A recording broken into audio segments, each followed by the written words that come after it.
ಓಂ ನಮೋ ಭಗವತೆ ವಾಸುದೇವಾಯ ನಮಃ. ನಮಸ್ಕಾರ ವೀಕ್ಷಕರೇ. ಸಿಂಹರಾಶಿಯವರು, ನೀವು ಹೇಳಿದ ಮಾತು ಯಾರು ಕೇಳಿಸ್ಕೊತಾ ಇಲ್ವಾ? ನಿಮ್ಮನ್ನು ಅರ್ಥ ಮಾಡಿಕೊಳ್ಳುವಂತ ಒಂದು ಪರಿಸ್ಥಿತಿ ಯಾರು ಇಲ್ವಾ? ನಿಮ್ಮನ್ನ ಅರ್ಥ ಮಾಡ್ಕೊಳ್ತಿಲ್ವಾ ಅಂತ ಅನಿಸ್ತಾ ಇದೆಯಾ? ನಿಮ್ಮ ಗೌರವ ಕಡಿಮೆಯಾಗಿದೆ ಅನ್ನಿಸ್ತಾ ಇದೆಯಾ? ಹಾಗಾದ್ರೆ ಇದರ ಸಂಪೂರ್ಣವಾದ ಮಾಹಿತಿಗಾಗಿ ಈ ವಿಡಿಯೋ ಕೊನೆಯವರೆಗೂ ನೋಡಿ. ಆದರೆ ಅದಕ್ಕೂ ಮೊದಲು ನೀವೇನಾದರೂ ನಮ್ಮ ಚಾನೆಲ್ಗೆ ಹೊಸ ವೀಕ್ಷಕರಾಗಿದ್ದರೆ ಈ ಕೂಡಲೇ ನಮ್ಮ ಚಾನೆಲ್ ಅನ್ನು ಸಬ್ಸ್ಕ್ರೈಬ್ ಮಾಡಿಕೊಳ್ಳಿ. ಹಾಗೆ ಪಕ್ಕದಲ್ಲಿರುವಂಥ ಬೆಲ್ ಐಕಾನ್ ಅನ್ನು ಪ್ರೆಸ್ ಮಾಡಿ. ಇದೇ ರೀತಿ ನಾವು ಅಪ್ಲೋಡ್ ಮಾಡುವಂಥ ಪ್ರತಿಯೊಂದು ವಿಡಿಯೋಗಳು ನಿಮಗೆ ನೋಟಿಫಿಕೇಶನ್ ಮೂಲಕದಲ್ಲಿ ಬಂದು ತಲುಪುತ್ತದೆ.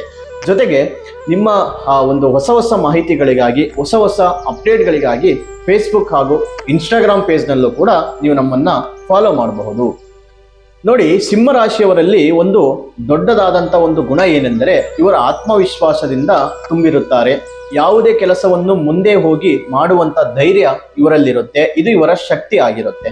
ಹಾಗಾದ್ರೆ ಸೂರ್ಯ ಗ್ರಹದ ಪ್ರಭಾವದಿಂದ ಸಿಂಹರಾಶಿಯವರು ನಾಯಕತ್ವ ಗುಣ ಹೊಂದಿರ್ತಾರೆ. ಜನರ ಮುಂದೆ ನಿಲ್ಲುವಂತ ಶಕ್ತಿ ಇವರಲ್ಲಿರುತ್ತೆ. ಆದರೆ ಸೂರ್ಯ ಪ್ರಭಾವ ಜಾಸ್ತಿ ಆದಾಗ ಅಹಂಕಾರ ಹೆಚ್ಚಾಗುತ್ತೆ. ಈಗ ಮುಖ್ಯವಾದಂಥ ವಿಷಯ ಏನೆಂದರೆ ಅಹಂಕಾರ ಕಡಿಮೆ ಮಾಡಿದವರು ಮಾತ್ರ ಮುಂದೆ ಹೋಗ್ತಾರೆ. ಯಾಕಂದ್ರೆ ಜನರು ನಿಮ್ಮ ಗುಣಕ್ಕೆ ಗೌರವ ಕೊಡ್ತಾರೆ, ಅಹಂಕಾರಕ್ಕೆ ಅಲ್ಲ. ಈಗ ಈ ಒಂದು ಮುಖ್ಯವಾದಂಥ ವಿಷಯ ಏನೆಂದರೆ ನೀವು ನಿಮ್ಮ ಮಾತು ಮಾತ್ರ ಸರಿ ಅಂತ ಯೋಚಿಸಬೇಡಿ. ಇತರರನ್ನು ಮಾತನ್ನು ಸಹ ಶಾಂತವಾಗಿ ಕೇಳಬೇಕು. ಗೌರವ ಪಡೆಯೋಕೆ ಮೊದಲು ಗೌರವ ಕೊಡುವಂಥದ್ದು ಕಲಿಯಬೇಕು. ಇದನ್ನು ಪಾಲಿಸಿದವರು ಮುಂದೆ ಹೋಗ್ತಾರೆ. ಇನ್ನು ಇದನ್ನೇ ಅರಿಯದೇ ಇದ್ದಂಥ ವ್ಯಕ್ತಿಗಳು ತಮ್ಮ ಮಾತನ್ನೇ ಒತ್ತಾಯಿಸುತ್ತಾರೆ, ಬೇರೆಯವರನ್ನ ಅರ್ಥ ಮಾಡಿಕೊಳ್ಳೋದಿಲ್ಲ, ಅಹಂಕಾರದಿಂದ ಸಂಬಂಧಗಳನ್ನ ಕಳೆದುಕೊಳ್ತಾರೆ.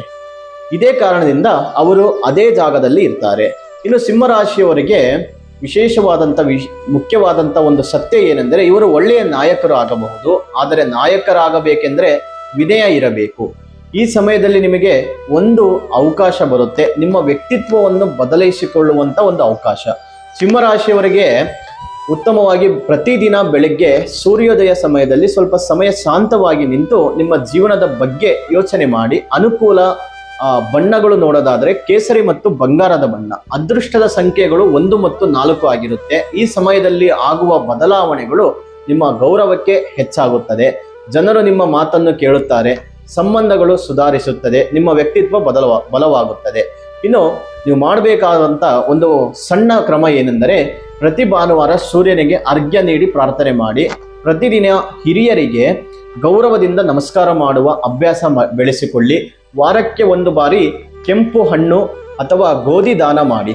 ಇನ್ನು ಸಿಂಹರಾಶಿಯವರೇ, ನಿಮ್ಮ ಜೀವನದ ಬದಲಾವಣೆ ನಿಮ್ಮ ಅಹಂಕಾರವನ್ನು ಹೇಗೆ ಕಡಿಮೆ ಮಾಡ್ತೀರಾ ಅನ್ನೋದ್ರ ಮೇಲೆ ನಿಂತಿದೆ. ಇನ್ನು ಈ ಒಂದು ವಿಡಿಯೋ ನಿಮಗೆ ಇಷ್ಟವಾಗಿದ್ದರೆ ಲೈಕ್ ಮಾಡಿ, ಶೇರ್ ಮಾಡಿ, ಜೊತೆಗೆ ನಮ್ಮ ಚಾನಲ್ ಅನ್ನು ಸಬ್ಸ್ಕ್ರೈಬ್ ಮಾಡಿಕೊಳ್ಳಿ. ಜೊತೆಗೆ ನಿಮ್ಮ ಸ್ನೇಹಿತರಿಗೂ ಕೂಡ ಈ ವಿಷಯವನ್ನು ಹಂಚಿಕೊಳ್ಳಿ. ಮತ್ತೆ ನಿಮ್ಮ ಅನಿಸಿಕೆಗಳನ್ನ, ಅಭಿಪ್ರಾಯಗಳನ್ನ ಕಾಮೆಂಟ್ ಮೂಲಕ ತಿಳಿಸಿಕೊಡಿ.